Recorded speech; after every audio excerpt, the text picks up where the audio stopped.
وہ پہلے ہی کمزور دل کا مالک بن چکا ہوتا ہے، بہت سے دکھوں کو فیس کر رہا ہوتا ہے، بہت سی تکلیفوں کو فیس کر رہا ہوتا ہے، بہت کمزور دل کا مالک بن چکا ہوتا ہے۔ تو اس دکھی، اس مظلوم کے ساتھ کیا حکم دیا جا رہا ہے کہ اس کے ساتھ سختی سے نہ پیش آؤ، اس کے جذبات کا، اس کے احساسات کا کیا رکھا جائے، خیال رکھا جائے۔ خصوصی طور پر تاکید کی گئی کہ یتیم پر سختی نہ کرو۔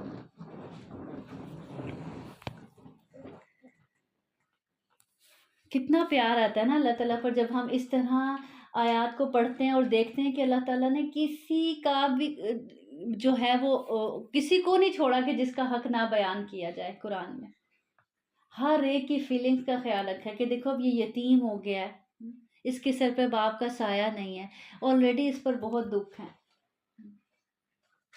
بات میں کرتا ہے یتیم، اس کی آنکھوں میں پہلے آنسو آ جاتے ہیں۔ تو کہیں ایسا نہ ہو کہ تم اس کے ساتھ سختی سے برتاؤ کرو، اس کا دل دکھاؤ، اس کے جذبات کے ساتھ کھیلو۔ پھر آگے سورۃ الماعون میں اللہ تعالیٰ فرماتے ہیں اَرَأَيْتَ الَّذِي يُكَذِّبُ بِالدِّينِ فَذَلِكَ الَّذِي يَدُعُّ الْيَتِيمَ، تم نے دیکھا اس شخص کو جو آخرت کی جزا اور سزا کو جھٹلاتا ہے، وہی تو ہے جو یتیم کو دھکے دیتا ہے۔ اللہ تعالیٰ کیا فرما رہے ہیں؟ تم نے دیکھا اس شخص کو جو آخرت کی جزا سزا کو جھٹلاتا ہے، جو آخرت کو جھٹلاتا ہے، جو آخرت کو بھولا بیٹھا ہے، جو آخرت پر ایمان نہیں رکھتا، وہی یتیم کو دھکے دے سکتا ہے۔ اسی کا دل اتنا سخت ہو سکتا ہے کہ جو یتیم کو دھکے دے، یتیم کے ساتھ برا سلوک کرے، اس کے ساتھ سختی سے پیش آئے، اس کی مدد نہ کرے۔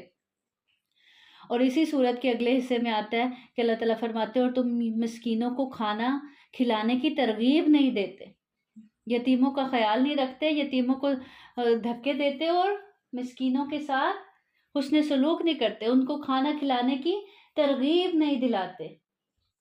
ایک کہاں کہ خود کھانا کھلانا اور دوسرا ترغیب دلانا۔ اسی طرح سورۃ المدثر میں آتا ہے ان سے پوچھا جائے گا جہنمیوں سے کیا چیز تمہیں جہنم میں لے آئے، تو وہ کیا کہیں گے؟ ہم مسکین کو کھانا نہیں کھلاتے تھے، ضرورت مند کو، یتیم کو، مسکین کو، ان کو کھانا نہیں کھلاتے تھے، ان پر خرچ نہیں کرتے تھے۔ اور پھر کھلانا ہے تو کیسے کھلانا ہے؟ اللہ کی رضا کے لیے، ان پر کوئی احسان نہیں کرنا، کہ اب یہ نہیں اگر یتیموں کو کھلا رہے ہیں یا مسکینوں کو کھلا رہے ہیں کہ اب وہ ہماری ساری زندگی کے لیے ہمارے غلام بن گیا، اب ہم جب چاہیں جیسے چاہیں ان کو استعمال کریں اور وہ ہماری مدد کے لیے ہر وقت پہنچیں، نہیں پہنچیں تو ہم ان کا نان نفقہ بند کر دیں۔ کس لیے کھلانا ہے؟ کس کے لیے کرنا ہے؟ اللہ رب العزت کے لیے۔ جیسے سورۃ الدہر میں اللہ تعالیٰ فرماتے ہیں نا وَيُطْعِمُونَ الطَّعَامَ عَلَى حُبِّهِ مِسْكِينًا وَيَتِيمًا وَأَسِيرًا إِنَّمَا نُطْعِمُكُمْ لِوَجْهِ اللَّهِ لَا نُرِيدُ مِنْكُمْ جَزَاءً وَلَا شُكُورًا۔ اللہ تعالیٰ کی محبت میں کھانا کھلاتے ہیں کون؟ اللہ کے جو خاص بندے ہوتے ہیں، جو اللہ سے جڑے ہوتے ہیں، جن کے اندر اخلاص ہوتا ہے، اپنے رب کی محبت ہوتی ہے، وہ کس لیے کھلاتے ہیں؟ وہ صرف اور صرف اللہ ہی کے لیے کھلاتے ہیں۔ اور کیا کہتے ہیں؟ مسکین کو کھلاتے ہیں، یتیم کو کھلاتے ہیں، قیدیوں کو، اور کیا کہتے ہیں؟ ہم تو تمہیں صرف اللہ کی رضامندی کے لیے کھلاتے ہیں۔ لا نرید منکم جزاء ولا شکورا، ہم تو تم سے کوئی بدلہ بھی نہیں چاہتے، یہاں تک کہ شکریہ بھی نہیں چاہتے کہ تم ہماری شکر گزاری کرو۔ اور ہم کیا کہتے ہیں؟ ہم کہتے ہیں چلو ٹھیک ہے، کم از کم تھینک یو تو بول دیتا، اس نے تو لے کر ایسے کیا کہ جیسے اس نے ہم سے اپنا کوئی حق وصول کیا، کم از کم شکریہ تو بولنا چاہیے تھا نا۔ ہم اس چیز پہ گلے شکوے کرتے ہیں اور یہ چیزیں محسوس کرتے ہیں، لیکن جو اللہ والے ہوتے ہیں، جو اللہ کے لیے کھلاتے ہیں، اللہ کے لیے مدد کرتے ہیں، اللہ کے لیے ان لوگوں کا خیال رکھتے ہیں، وہ کیا کہتے ہیں کہ ہمیں شکریہ نہیں بولو، ہمیں کسی چیز کی بھی ضرورت نہیں تم سے، ہم کس سے چاہتے ہیں بدلہ؟ ہم اپنے رب سے بدلہ چاہتے ہیں، ہمیں اس سے جزا چاہیے، ہمیں تم سے ریٹرن میں کچھ نہیں چاہیے، نہ کوئی بدلہ چاہیے، ایون کہ شکریہ بھی نہیں چاہیے۔ اور بعض اوقات ہم کیا کہتے ہیں؟ کچھ نہیں چاہیے، بس دعا کر دینا، یہ بھی ایک قسم کا ہم اس سے بدلہ ہی لے رہے ہوتے ہیں نا۔ تو دعا تو وہ ویسے بھی کر دے گا آپ کے لیے، اگر آپ نے اس کے ساتھ دل کے خلوص کے ساتھ نیکی کی ہے تو اس کے دل سے تو ویسے ہی آپ کے لیے دعا نکلے گی۔ تو اس وقت بھی کہنا کہ اچھا یہ لو تمہاری مدد کر دی، تم میرے اس مقصد کے لیے دعا کر دینا، تو یہ بھی ایک بدلے ہی کی قسم ہے. ٹھیک ہے.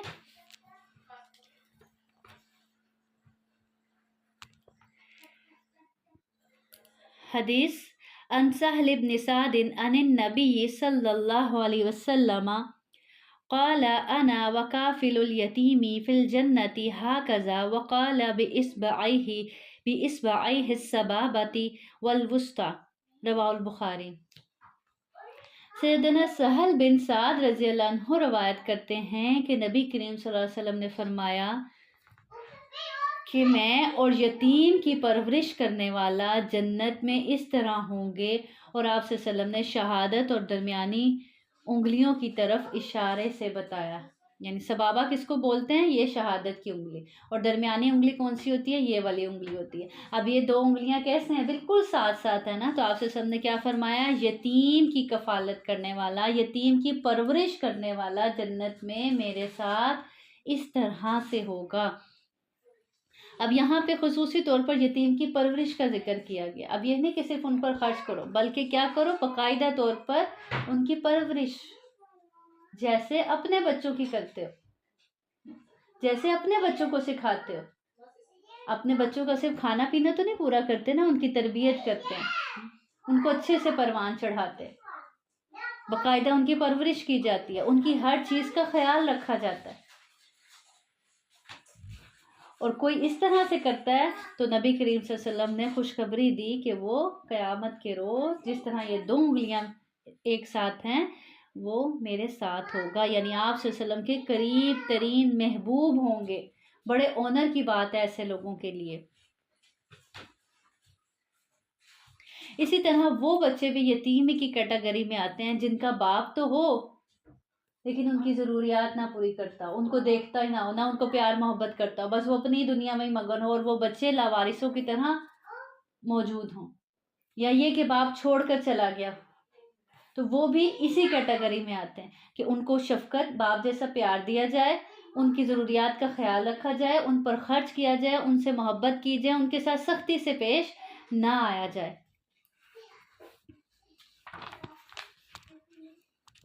اسی طرح ایک اور حدیث سے پتہ چلتا ہے کہ آپ صلی اللہ علیہ وسلم نے فرمایا اپنے رشتہ دار یا بیگانے یتیم کی پرورش کرنے والا. بعض اوقات ہوتا ہے نا کوئی رشتہ داروں میں یتیم ہو گیا تو ہم اس کا کر لیتے ہیں خیال، اور کوئی بیگانہ یتیم ہو تو پھر ہم کہتے ہیں کہ چلو ہمارا کون سا اس سے خون کا رشتہ ہے، یا ہم اس کے درد کو ویسا محسوس نہیں کرتے. تو کوئی بھی یتیم ہے، چاہے وہ رشتہ داروں میں ہے چاہے وہ بیگانہ. یا بعض اوقات ہوتا ہے انجان یتیم کے ساتھ تو بڑا کر لیتے ہیں، یا جو قریب ہوتے ہیں ان کے، جیسے ابھی انہوں نے بات کی کہ ان کے ایٹیٹیوڈ کو دیکھتے ہوئے انسان پیچھے ہو جائے کہ یہ تو قدر ہی نہیں کرتے ان کے ساتھ، اگر کر بھی لیں تو انسان پیچھے ہو جائے. نہیں، دونوں میں سے جو بھی یتیم آپ کے سامنے ہے یہ نہیں دیکھا جائے گا کہ اگر یہ یتیم ہے تو یہ تو اس کو میں جانتی نہیں، یہ بیگانہ ہے. اس کے ساتھ بھی حسن سلوک کیا جائے گا، اور اس کی پرورش کرنے والا بھی اور اس کی پرورش کرنے والا بھی دونوں ہی اس میں آتے ہیں. دونوں کے بارے میں آپ سے سب نے فرمایا کہ میں جنت میں ان دو انگلیوں کی مانند، میں اور وہ جنت میں ان دو انگلیوں کی مانند ہوں گے.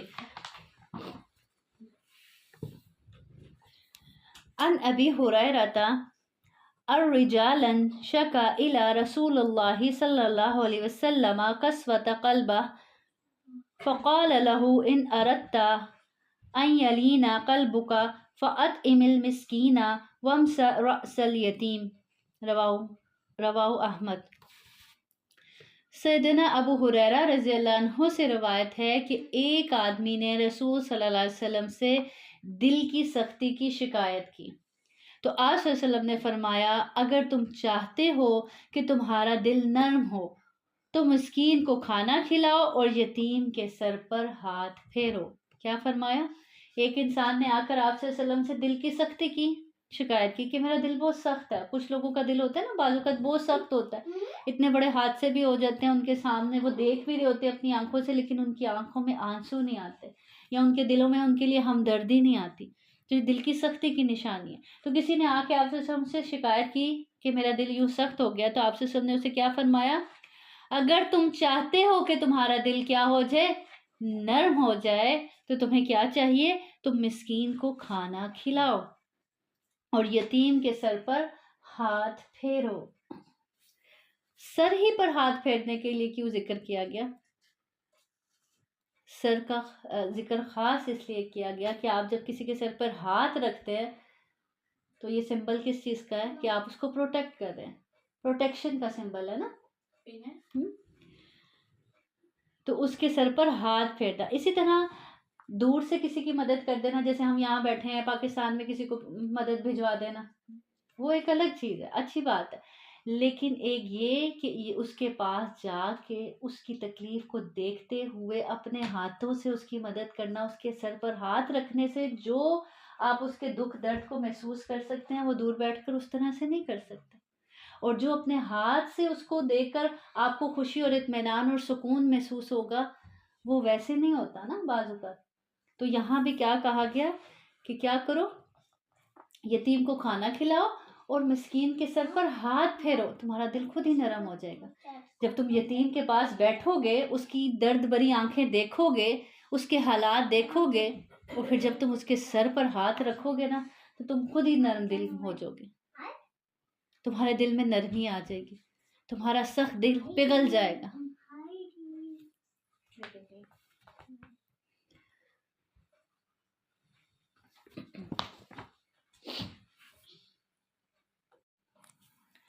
ایک دوسری حدیث سے پتہ چلتا ہے، آپ صلی اللہ علیہ وسلم نے فرمایا جس شخص نے اللہ کی رضا کے لیے، اللہ کو راضی کرنے کے لیے، کوئی رشتہ داروں کو خوش کرنے کے لیے نہیں یا دنیا والوں سے واہ واہ لینے کے لیے نہیں، اللہ صرف اور صرف دل میں کیا ہے، اللہ کی رضا ہے، اللہ کی خوشنودی مقصود ہے، اس لیے کسی یتیم کے سر پر ہاتھ پھیرا، اسے ہر بال کے عوض جس پر اس کا ہاتھ لگے نیکیاں ملتی ہیں. کتنے بال آ جاتے ہیں نا جب ہم سر پہ کسی کے ایسے ہاتھ پھیرتے ہیں، تو کتنے بالوں کو آپ کا ہاتھ ٹچ ہوتا ہے، تو اتنی نیکیاں اس انسان کو ملتی. تو محبت سے، شفقت سے یتیموں کے سر پر ہاتھ رکھنا، ان سے محبت کرنا، بہت سی نیکیاں سمیٹ سکتا ہے انسان.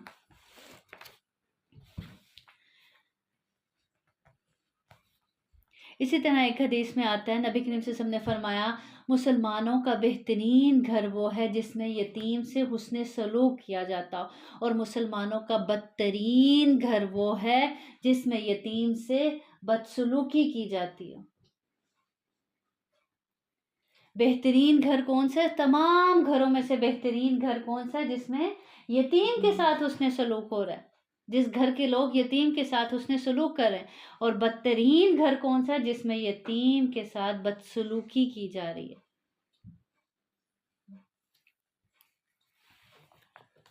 پھر اسی طرح ایک اور حدیث میں آتا ہے، آپ صلی اللہ علیہ وسلم نے فرمایا سب سے پہلے میں جنت کا دروازہ کھولوں گا، تاہم میں ایک عورت کو سبقت لے جاتے ہوئے دیکھوں گا اور اسے کہوں گا تمہارا کیا معاملہ ہے اور تم کون ہو؟ وہ کہے گی میں وہ عورت ہوں جو اپنے یتیم بچوں کی پرورش کے لیے فوت شدہ خاوند کے گھر بیٹھی رہی تھی. یعنی اپنی زندگی اپنے ان یتیم بچوں کے لیے کیا کر دی؟ قربان کر دی، ان کی دیکھ بھال میں. اسی طرح ایک اور حدیث میں آتا ہے، نبی کریم صلی اللہ علیہ وسلم نے فرمایا جن لوگوں کے ساتھ کھانے پر یتیم بیٹھ جائے، جن لوگوں کے ساتھ کھانے میں یتیم بیٹھ جائے، ان کے کھانے کے نزدیک شیطان نہیں آتا، ان کے کھانے کے نزدیک بھی نہیں آتا، کھانا تو دور کی بات. اور پھر جس گھر میں سے یتیم کے لیے نکل رہا ہو اس گھر میں شیطان آ سکتا ہے. جس مال میں سے یتیم کے لیے نکل رہا ہو اس مال کو کوئی شیطان نقصان پہنچا سکتا ہے، اس کے قریب آ سکتا ہے؟ ہرگز نہیں.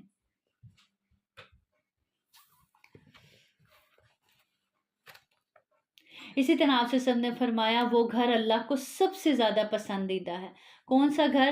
جس میں یتیم باعزت زندگی گزار رہا ہو.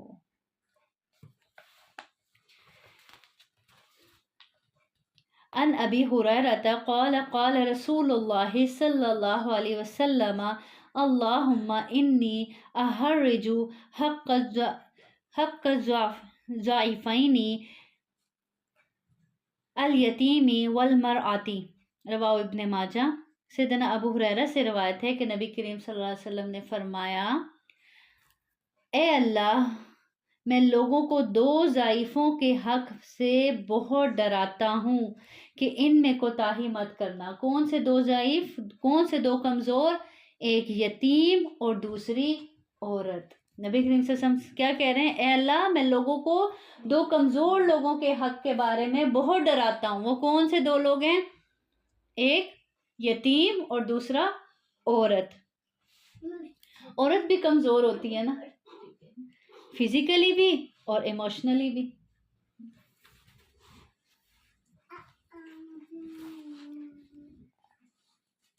خواہ وہ شوہر والی ہو، خواہ شوہر کے گھر میں ہو یا بیوہ ہو، ہر سچویشن میں وہ کیا ہے؟ کمزور ہی ہے. کمزور ہی ہے نا.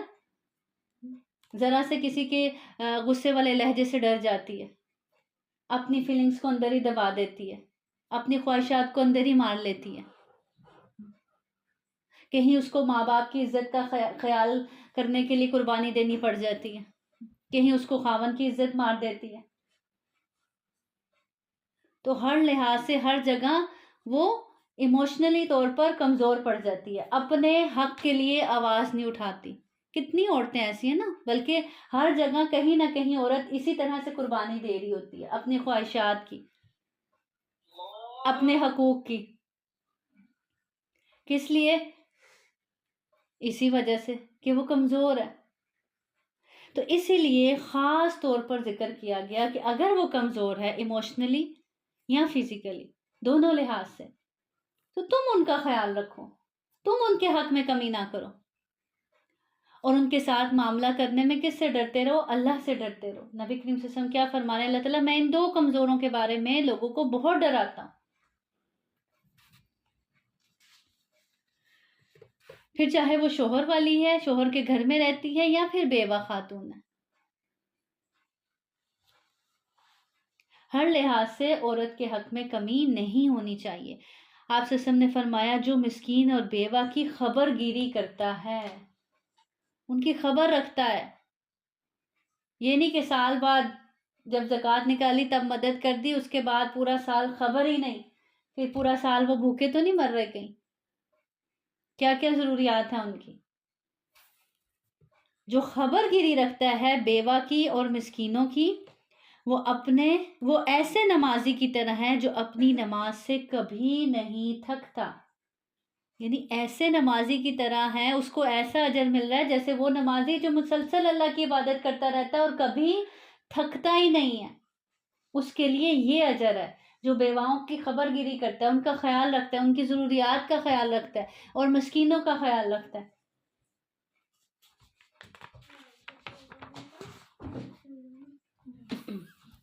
تو سوسائٹی کا یہ طبقہ حسن سلوک کا مستحق ہے. بیوہ خواتین، مسکین، یتیم حسن سلوک کا مستحق اس طرح سے ہے کہ ان کی ضروریات کا بھی خیال رکھا جائے اور ان کے ساتھ معاملات بھی اچھے رکھے جائیں، ان کے ساتھ سختی سے پیش نہ آیا جائے، ان کے ساتھ ہمدردی کا معاملہ کیا جائے. جس طرح یتیم تھوڑے دل کا ہوتا ہے، اسی طرح مسکین کو بھی غموں نے توڑ دیا ہوتا ہے، وہ بھی بہت دکھی انسان ہوتا ہے. اس کے ساتھ بھی سختی سے نہ پیش آیا جائے، اس کے ساتھ بھی حسن سلوک کیا جائے. ان لوگوں کو بھی وہی رسپیکٹ دی جائے جو عام لوگوں کو رسپیکٹ دی جاتی ہے، جو صاحب استطاعت لوگوں کو رسپیکٹ دی جاتی ہے. اور دیکھ لیں جو یتیم بچیاں ہوتی ہیں، قرآن میں بھی سورۃ النساء میں آپ نے پڑھا ہے نا، اللہ تعالیٰ نے کتنی وضاحت کے ساتھ یتیم بچیوں کے بھی حقوق بیان کیے ہیں کہ اگر تم ان کو ویسا ہی دے سکتے ہو جیسا عام عورتوں کو دے سکتے ہو حق مہر، تو پھر ان سے شادی کرو. ویسا ہی سلوک کر سکتے ہو جیسا عام عورتوں کا حق ہے، تو ان کے ساتھ شادی کرو. یہ نہیں کہ اچھا یہ یتیم ہے، اس کا تو کوئی والی وارث نہیں ہے، کوئی پوچھنے والا نہیں ہے، تو جیسے چاہے ان کے ساتھ سلوک کرو. تو ان کو بھی وہی عزت اور رسپیکٹ دی جائے جو باقی لوگوں کو دی جاتی ہے. ان کے حقوق کا بھی اسی طرح سے خیال رکھا جائے جیسے باقی لوگوں کے حقوق کا خیال رکھا جاتا ہے. ان کو بھی وہی ویلیو دی جائے جیسے باقی عام انسانوں کو ویلیو دی جاتی.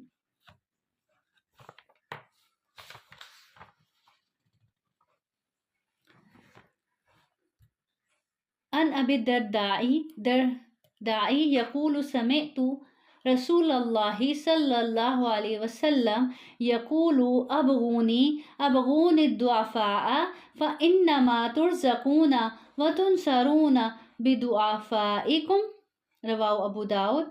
سیدنا ابو دردہ رضی اللہ عنہ بیان کرتے ہیں کہ میں نے رسول صلی اللہ علیہ وسلم کو فرماتے سنا، مجھے تم کمزوروں میں تلاش کرو۔ کیا فرمایا آپ صلی اللہ علیہ وسلم نے؟ کہ مجھے تم کہاں تلاش کرو؟ کمزوروں میں تلاش کرو۔ کیا مطلب ہے اس بات کا؟ پہلے ہم حدیث کے اس حصے کو دیکھتے ہیں، پھر اگلے کی طرف آتے ہیں۔ آپ صلی اللہ علیہ وسلم نے فرمایا مجھے کمزوروں میں تلاش کرو۔ کسی کو سمجھ آئی یہ بات؟ یعنی یتیم مسکین غریب لوگوں میں بیٹھنا اٹھنا، یا میں اپنے ٹائم نبی پاک زیادہ ان میں بیٹھنا پسند کرتے ہیں۔ شاباش۔ اور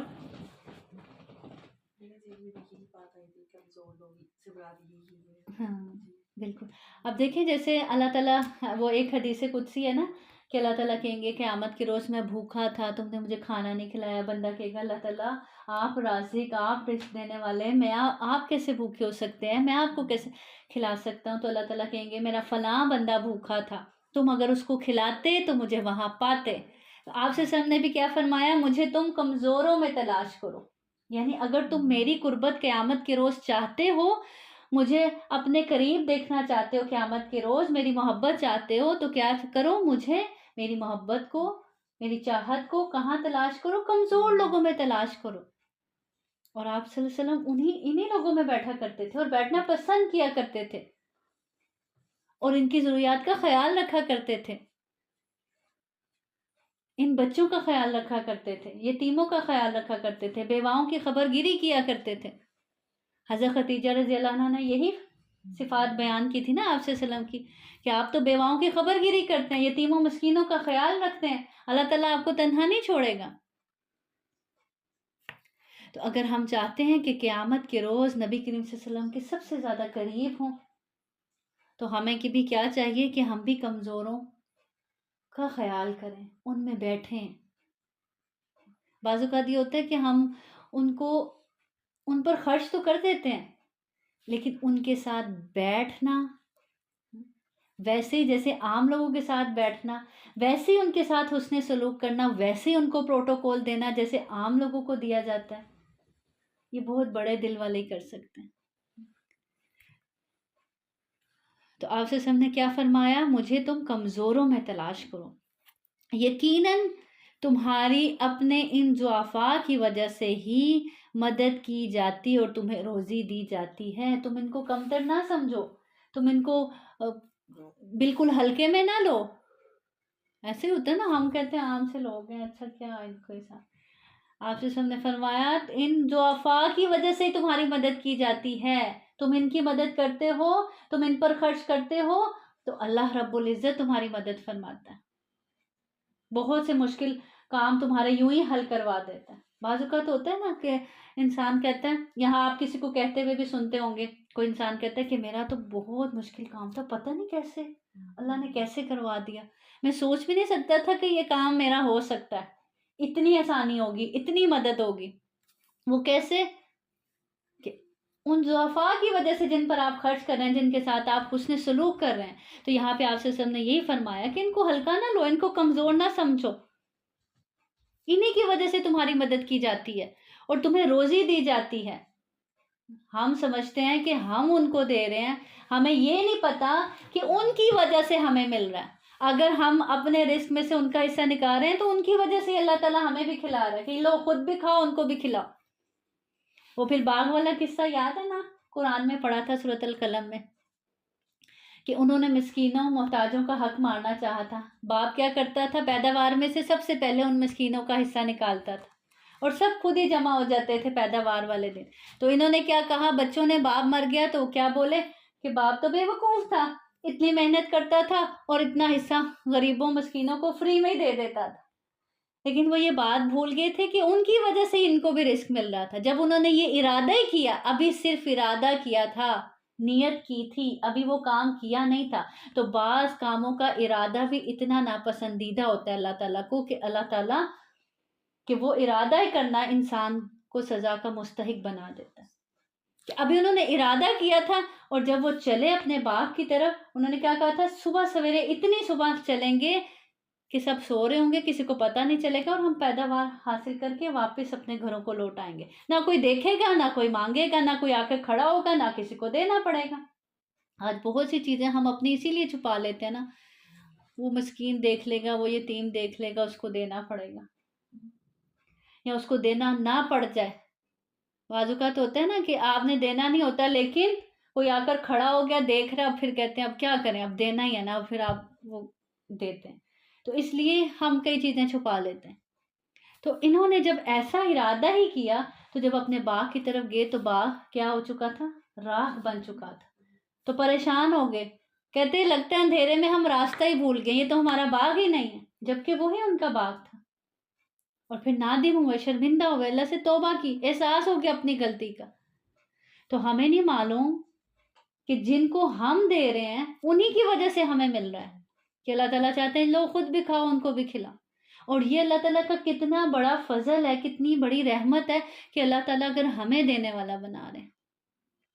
ان کی جگہ خدا نہ خواستہ ہم بھی تو ہو سکتے تھے، وہ بھی تو انسان ہے، وہ بھی تو اللہ کی مخلوق ہے، اللہ کے پاس سے ہی آئے ہیں، ہم بھی اللہ کے پاس سے آئے ہیں، وہ بھی اللہ کے بندے ہیں، ہم بھی اللہ کے بندے ہیں۔ اللہ ہمیں ان کی جگہ بنا سکتا تھا، انہیں ہماری جگہ بنا سکتا تھا۔ تو اس پہ تو اللہ کا شکر ادا کرنا چاہیے نا، کہ اللہ تعالیٰ نے ہمیں دینے والا بنایا، بجائے اس کے کہ ہم اس کو روکنا شروع کر دیں۔ اور پھر دیکھیں بہت دفعہ ایسا ہوتا ہے ہمارے آس پاس زندگیوں میں، بہت سی مثالیں ہم ایسی دیکھتے ہیں کہ دینے والے ہاتھ لینے والے بن گئے، لینے والے ہاتھ دینے والے بن گئے۔ بہت سے حادثات ہم نے دیکھے ہیں زندگیوں میں، اپنی آنکھوں سے دیکھا ہے بہت سے لوگوں کو ایسے۔ تو یہاں پہ یہی بات سمجھا رہے ہیں نبی کریم صلی اللہ علیہ وسلم، یقیناً تمہاری اپنے ان ضعفاء کی وجہ سے ہی مدد کی جاتی ہے۔ تو آج کے بعد سے جب بھی کبھی ان کو ڈیگریڈ کرنے لگے، ان کو لیٹ ڈاؤن کرنے لگے، یا ان کی ویلیو میں دل میں کوئی کمی آنے لگے، تو یہ حدیث یاد کر لینی چاہیے ہمیں، کہ انہی کی وجہ سے تو ہماری مدد ہوتی ہے، انہی کی وجہ سے تو ہمیں رزق ملتا ہے۔ اگر ان کے ساتھ ہم نے برا سلوک کیا تو پھر ہم کہاں جائیں گے؟ کہ ہماری تو پکڑ ہوگی۔ دونوں لوگوں کی آزمائش ہے نا، دو طرح کے لوگ ہوتے ہیں، ایک کمزور اور ایک طاقتور، ایک دینے والے اور ایک بیچارے لینے والے۔ اب دونوں کی آزمائش ہے۔ جو کمزور بیچارہ ہے اس کی آزمائش کیا ہے؟ اس کی آزمائش کیا ہے کہ وہ اللہ تعالیٰ کی اس عطا پہ راضی رہتا ہے، اور جن کو دیا ان سے کہیں حسد تو نہیں کرتا، یا ان سے چھین کر کھا تو نہیں جانا چاہتا، ڈاکہ تو نہیں ڈالنا چاہتا، اللہ تعالیٰ سے کوئی شکوہ تو نہیں کرتا۔ یہ اس کی آزمائش ہے۔ اور جو طاقتور ہے اس کی کیا آزمائش ہے؟ کہ کیا وہ ان پر خرچ کر رہا ہے، ان کے دکھ درد تکلیف کو بھی ویسے ہی محسوس کر رہا ہے جیسے اپنے دکھ درد تکلیف کو محسوس کر رہا ہے، اور دے کر ان پر کوئی احسان تو نہیں جتا رہا۔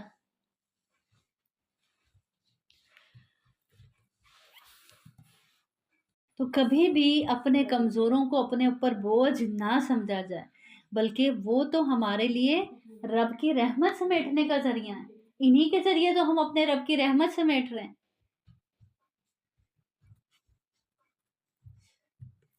اور ہمیں کیا خبر کہ جو ہمیں مل رہا ہے وہ ان کو لک آفٹر کرنے کی وجہ سے مل رہا ہو۔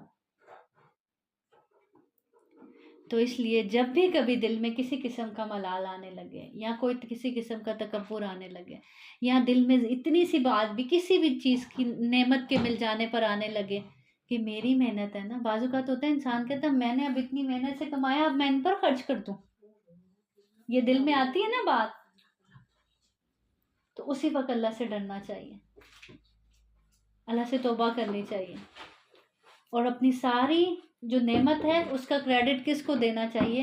اللہ کو۔ ھذا من فضل ربی، یہ تو میرے رب کا مجھ پر فضل ہے،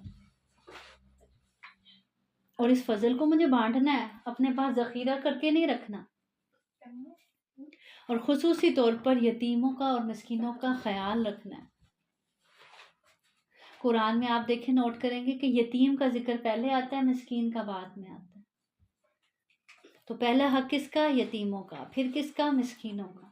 اور یتیموں اور مسکینوں پر خرچ کرنا، ان کے پاس بیٹھنا، ان سے پیار و محبت کرنا، ان کے دکھ درد کو محسوس کرنا بیٹھ کر، انسان کے دل کی نرمی کا سبب بنتا ہے۔ تو ہمیں کیا چاہیے کہ ہم کبھی کبھی ایسے لوگوں کے پاس بیٹھ کر ان کے ساتھ کھائیں، ان کے منہ میں نوالا ڈالیں، اپنے منہ میں پھر نوالا ڈالیں، اسی پیار و محبت سے جیسے ہم کسی اپنے پیارے کے منہ میں ڈالتے ہیں، اسی شفقت سے جیسے کسی اپنے پیارے بچے کے منہ میں نوالا ڈالتے ہیں، اسی طرح سے ان کے سر پر، ان کے منہ پر ہاتھ پھیریں جیسے اپنے پیارے بچے کے منہ پر اور سر پر ہاتھ پھیرتے ہیں۔ اور پھر ایک یہ بھی چیز کہ بعض اوقات کیا ہوتا ہے، یتیم بچے سامنے بیٹھے ہوتے ہیں اور باپ ان یتیموں کے سامنے ہی اپنے بچوں کو بہت پیار کر رہا ہوتا ہے، یہ بھی بات ٹھیک نہیں ہے۔ جس کا باپ نہیں ہے تو ان کے سامنے اپنے بچوں کو اس طرح سے باپ کی شفقت اور محبت نہ دکھاؤ، یا جس بچے کا باپ نہیں ہے، بچوں کو بھی یہ بات سمجھانی چاہیے کہ جن کے باپ نہیں ہے یا جن کے باپ ان کی ضروریات پوری نہیں کرتے یا ان کو چھوڑ کر جا چکے ہیں، ان کے سامنے اپنے باپ کا زیادہ تذکرہ نہیں کرو، ان کا دل دکھے گا، ان کو تکلیف ہوگی، ان کا غم بڑھ جائے گا۔ اور ہمارے ہاں کیا ہوتا ہے، کیا کرتے ہیں ہم لوگ، مثال کے طور پر کوئی بیچاری خاتون آ کر بیٹھ گئی، بیوہ ہے، اس کے سامنے اپنے شوہر کی تعریفیں کرنا شروع کر دیں گے اور بتائیں گے ہاں بھئی واقعی شوہر کے بغیر تو زندگی بہت مشکل ہے، اس کو حوصلہ دینے کی بجائے اپنی قصے کہانیاں شروع کر دیں گے۔ کوئی یتیم آ کر بیٹھ جائے تو اس کے سامنے بچوں کے باپ کی تعریفیں شروع کر دیں گے۔ تو یہ چیزیں، ان چیزوں سے بھی ایوائڈ کرنا چاہیے، ان کو ہر وہ چیز سے بچنا ہے جس سے ان کو دکھ ہو، ان کو تکلیف ہو۔ اسی طرح کوئی مسکین آ کر بیٹھ گیا تو اس کے ساتھ اپنی نعمتوں کے تذکرے شروع کر دیں گے کہ ہم تو یہ کھاتے ہیں، ہم تو یہ پیتے ہیں، ہم تو یہ پہنتے ہیں۔ اب آپ خاموشی اختیار کریں، وہ چیزیں افورڈ نہیں کر سکتا جو آپ کے پاس ہیں تو اس کے دل کو دکھی نہ کریں، وہ تو پہلے ہی بہت دکھی ہے۔ تو یتیموں مسکینوں کے خیال میں یہ سب چیزیں بھی شامل ہیں، بیواؤں کے خیال میں یہ سب چیزیں بھی شامل ہیں کہ کوئی ایسی بات جس سے ان کا دکھ بڑھ جائے، کوئی ایسی بات جس سے ان کی دل آزاری ہو، کوئی ایسی بات آپ کی جس کی وجہ سے ان کی آنکھوں میں آنسو آ جائیں اور ان آنسوؤں کا سبب میری کوئی بات ہو، تو اس چیز سے ڈرنا ہے ہمیں، اور اسی طرح ان کے ساتھ سختی سے پیش نہیں آنا، پیار و محبت سے نرمی والا لہجہ ان کے لیے استعمال کرنا۔ وآخر دعوانا ان الحمد للہ رب العالمین، سبحان ربک رب العزت عما یصفون وسلام علی المرسلین والحمد للہ رب العالمین، والحمد للہ رب العالمین۔ سبحانک اللہم وبحمدک، نشہد ان لا الہ الا انت، نستغفرک ونتوب الیک۔ والسلام علیکم ورحمۃ اللہ وبرکاتہ۔